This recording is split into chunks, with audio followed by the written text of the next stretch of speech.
Well, it's no secret that the MCU is in big trouble, at least in terms of people losing complete interest in their entire brand.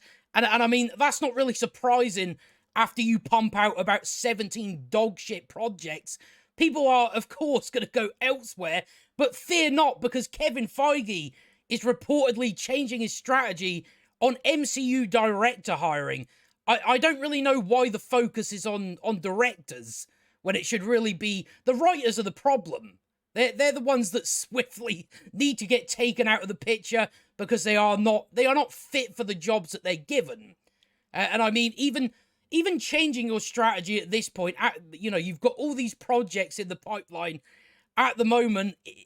Again, it just seems to me like the damage is done. It's too little, too late. So even by the time any of these so-called changes take effect, people are going to be gone. They're going to move on to whatever the next big thing is, and there's not going to be any interest in the MCU.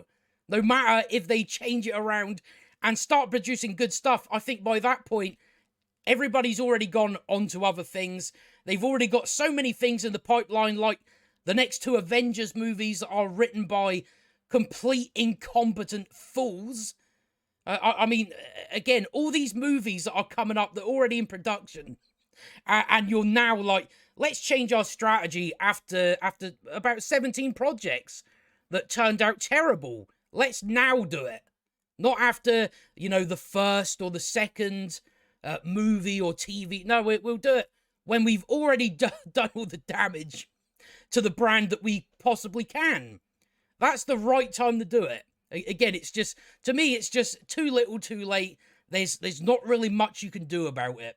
But apparently, this new rumor suggested that Marvel Studios president Kevin Feige is now changing his strategy when it comes to hiring behind-the-camera talent for the MCU.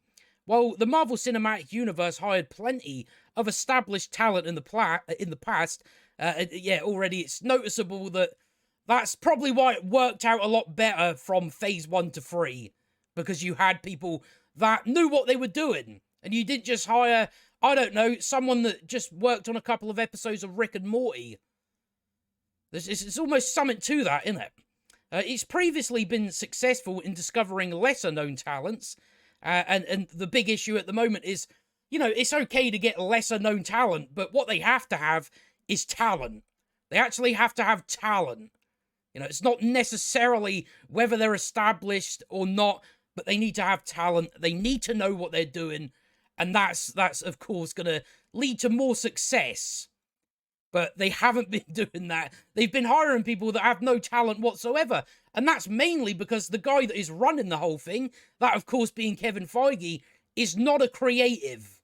He is a producer. Maybe if you got someone that, again, knew, would look at what is being made. If you had someone like that knew the ins and outs, maybe we wouldn't be in this position either. But they don't. They have some producer who isn't a creative person overseeing it all. And that's not really going to work out as well, is it? Especially when you're not hiring talented people. The biggest example of this would be the Russo brothers, who previously only directed sitcoms for television before going on to handle 2 of the biggest films of all time. Yeah, I mean, again, they knew what they were doing, at least for Infinity War. Endgame is a different story. A more recent example would be WandaVision director Matt Shakman, who is now leading the charge on Fantastic Four. And I believe this is, I don't know if he wrote, what is the movie? The Smurfs 2, that movie. The Avatar Way of the Water. I mean, the writing of that film, I'm not going to expect much out of Fantastic Four then.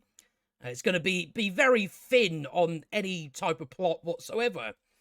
The hit Disney Plus series showrunner Jack Schaefer, she was a showrunner for WandaVision. She was the woman that, working on a Marvel project, she didn't even know who Mephisto was. So again, there's maybe something in that too. You might want to get people that know the material, but as it's already been stated from certain executives in Marvel, is they don't hire people that are fans of the material. Right, that's definitely the good option. Was even hired. Again, I don't know why they're citing Jack Schaefer as a woman that worked out. I mean, what did she do? She done WandaVision and then Black Widow? Right, this not looking good so far, is it? Was even hired again by Marvel Studios to be involved in 2 other projects. Despite wins like those, if you can call them wins, Marvel Studios continues to struggle when it comes to the reception of many of its recent projects, the entirety of Phase 4, bar one film, that of course being No Way Home, which was a Sony movie. This includes 2023's Ant-Man and the Wasp: Quantumania, which was penned by Jeff Loveness, and he's now working on an Avengers movie. Good idea. A talented writer. Right, you can't say that, the direct. He's not talented. With a limited filmography outside of Rick and Morty. Now a new report suggested that Marvel Studios might start veering away from hiring more unknown people that are shit. I'm not going to use the word talent, because none of these people they're bringing in have any talent. So I don't know why we'd just get talent. That's all you need to do. The focus on whether it is people that are established or whether it's new and up and coming people, really, it's not the main thing it's just they need to have, as I said, talent. That is the priority thing. That's why we need someone not like Kevin Feige, but someone that actually has worked and made films and is established. You know, if you actually had someone like that overseeing everything and going over the scripts and all that, again, it would work out a lot better. But Kevin Feige adjusting his hiring strategies. A new rumor from insider Jeff Snyder, while speaking on the hot mic, potentially revealed that Marvel Studios president Kevin Feige is looking to adjust how the company hires some of its biggest creatives. I mean, also, the other aspect that you have to bring into this, what bigger creatives want to get involved with Marvel? We already know that, you know, even Quentin Tarantino spoke about he wouldn't go to Marvel because you're just a hired gun. That's all you are. You don't have any creative decisions. So it's like most bigger talent don't want to get involved in that, do they? If they're not allowed their own creative freedom. So I mean, even if you do want to go and get these people, then it really comes down to, yeah, but do they want to be in any way associated with the MCU? That's also the other thing that they have to contend with. Because again, it's like you had Sam Raimi on Multiverse of Madness. We all seen how that turned out, and that's because he didn't have anything to do with it really. He just directed it. That was it. He was just told what to do. Again, a hired gun. No creative freedom whatsoever. So it's one of those movies that you can't really blame Sam Raimi for. But again, it becomes apparent that any of these people that do get hired are not doing it of their own accord. They're not being able to just do what they want to do. You know, they're having orders sent down from whoever it is, and generally it's coming from people that don't know what the fuck they're doing. So again, it just comes down to that as well. Do people even want to be a part of your fucking brand? And I don't know why you would want to be. Snyder noted how he was told that Feige doesn't want to hire more established talent, does want to hire more established talent behind the camera. Back in June 2022, sources told Deadline's Justin Kroll that after not having to worry about watching over Doctor Strange in the Multiverse of Madness, that's a film maybe you should have... Right, that wasn't a worry, alright. Again, we've seen how that has turned out. That is the worst Marvel movie. One of the worst movies. Just outside of Marvel. It's fucking awful. And you're like, oh, after not having to worry, well, you should have worried about it. Every moment of its production, Feige was hoping for more of the same for Fantastic Four.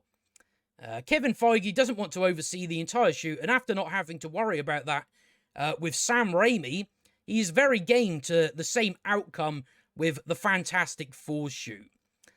Even if the rumoured changes are true, it's hard to believe that Marvel Studios would be completely against working with lesser established talent.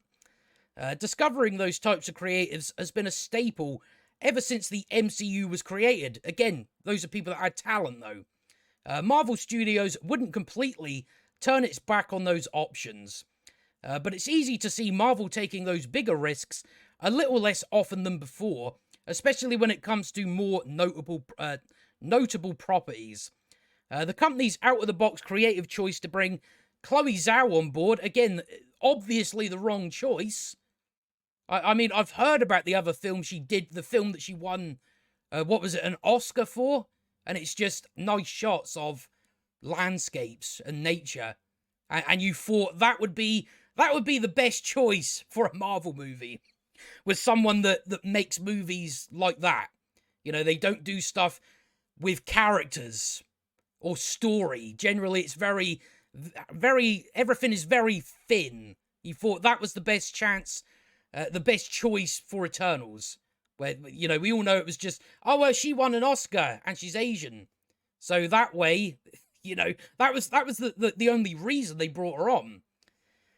As the Eternals director resulted in the MCU's first Rotten-branded movie on Rotten Tomatoes. Many fans believe that two new on-the-scene writers, Michael Waldron and Jeff Loveness, both of whom were involved with poorly received MCU projects, will be next in line to be replaced with more experienced and proven talent. I don't think it's going to happen. I do not think they're going to get rid of Michael Waldron, they should have got rid of him after Loki. And Jeff Loveness, again, after what we've seen with Quantumania, again, another person, kick them out the door. They are clearly not fit for the job. But no, they go on to, oh, let's renew your contract. And that's one of the main reasons why these writers are not going to get replaced, because they have already signed a contract that takes them, I don't know how many years it is, but multiple projects that they have been contracted for. So it's like, that's already said and done. That's why I say, you know, if any changes come, at that point, it's going to be too late. It's the damage, again, the damage is already done. And it's just going to get damaged even more with their next slate of movies. You know, the Marvels, I mean, for fuck's sake. So again, it's just, everything just comes down to, yeah, it's too late. It's too late. It does not matter if in the next 5 years you start making good stuff again. It's like people are going to move on to the next big thing. You know, whether it is video game adaptations, whatever it may be, that's where people are going to go. And you know, you're only going to have a very niche audience at that point. But yeah, these people should have been replaced straight away. But I don't see them getting replaced, especially with the contracts that they've signed up on. So, you know, we're probably going to see, I mean, I think, you know, what do we expect to happen when the first, you know, an Avengers movie flops? That's honestly gonna be the sign to them, to Marvel, that yeah, it's over. If an Avenger movie bombs, which, to be honest, I think it will, because who have you got for the Avengers? Who? Shang-Chi. Right. Again, you don't, there's no pull there for the Avengers. For another Avengers movie, there is no pull whatsoever. You have nobody. So, you know, that's really all it comes down to. So I probably think the next Avengers film is probably not going to do well. I don't think it is. Or if at least the first Avengers, like next Avengers movie they do, you know, maybe that will be fine. But I think anything after that is probably going to be over. Again, especially with these two writers that are so shit. So shit, and it's just amazing to me they even got hired in the first place. After all, the duo both have an upcoming Avengers movie to their name, and many fans don't see it staying that way. This is especially true when it comes to Loveness and the Kang Dynasty, as the writer's recent Quantumania film did not sit well with many, and that was because it was fucking terrible. That's really all there is to it. But, you know, again, I just have to repeat that you can do all the changes you want. It's not going to change anything. By the time any of it takes effect, people are gone. They're gone elsewhere. So you could bring it back to what Marvel used to be like wouldn't make a difference. But really, it just comes down to you need to hire people with talent. You know, if I got put in charge of Marvel today, I'd just go in there with an axe and go, get rid of that, get rid of that, get rid of that, start the fuck again. Do not release another movie until it is perfect. That's what would happen, because there is no way in which I see things turning around and they go back to, you know, $1 billion movies. I don't see it being the case.